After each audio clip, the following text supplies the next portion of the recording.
दक्षिण एशिया का नन्हा हिमालयी देश नेपाल इस समय गहरे राजनीतिक और सामाजिक संकट से जूझ रहा है।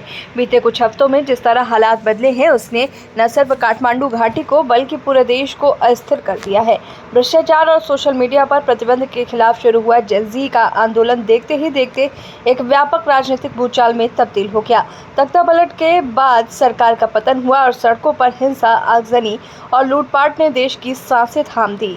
सोमवार और मंगलवार के प्रदर्शनों में अब तक 51 लोगों की मौत की पुष्टि स्वास्थ्य मंत्रालय ने की है, जबकि हजारों घायल हैं और असुरक्षा का माहौल आमजन के दिलों में घर कर गया है। स्थिति तब और भयावह हो गई जब सिंधुली और रामेछाप जैसे इलाकों में जेल ब्रेक की घटनाएं सामने आईं। हजारों कैदी फरार हैं और कानून व्यवस्था पूरी तरह से चरमराती दिख रही है।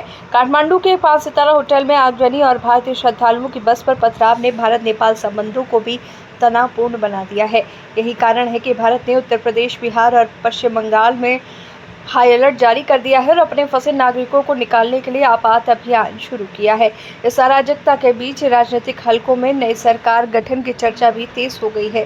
पूर्व मुख्य न्यायाधीश सुशीला कार्की का नाम अंतरिम मुख्य कार्यकारी के रूप में उभरा है, जबकि राष्ट्रपति भवन में जेन ज़ी नेता सुदान गुरुंग से हुई वार्ता ने समाधान की उम्मीद जगाई है। हालांकि सेना की बढ़ती भूमिका ने नागरिक आंदोलनों को और बेचैन कर दिया है। वृहद नागरिक आंदोलन ने साफ आरोप लगाया कि राजतंत्र बहाली की साजिश चल रही है। पूर्व राजा ज्ञानेंद्र शाह की शांति अपील और प्रो मोनार्की प्रदर्शनों ने इस संदेह को और हवा दी है कि नेपाल का लोकतंत्र एक बार फिर कटघरे में खड़ा है। हालात इतने नाजुक हैं कि नेपाल पुलिस ने खुद नागरिकों से अपील की है कि वो हिंसा और आगजनी से जुड़े फोटो और वीडियो साझा करें। पुलिस का कहना है कि दोषियों की पहचान जरूरी है और सबूत देने वालों की सुरक्षा सुनिश्चित की जाएगी। लेकिन सवाल यह है कि जब सिंह दरबार, राष्ट्रपति भवन, प्रधानमंत्री आवास, सुप्रीम कोर्ट जैसे शीर्ष संस्थान तक सुरक्षित नहीं बचे, तब साधारण नागरिक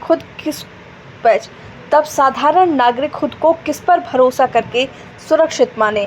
नेपाल का ये संकट सिर्फ आंतरिक राजनीति का मसला नहीं रह गया है, बल्कि पड़ोसी देशों और पूरे क्षेत्रीय परिदृश्य पर असर डालने वाला मुद्दा बन गया है। लोकतंत्र, नागरिक अधिकार, न्याय और स्थिरता के सवाल एक बार फिर से वहां के राजनीतिक नेतृत्व के सामने खड़े हैं।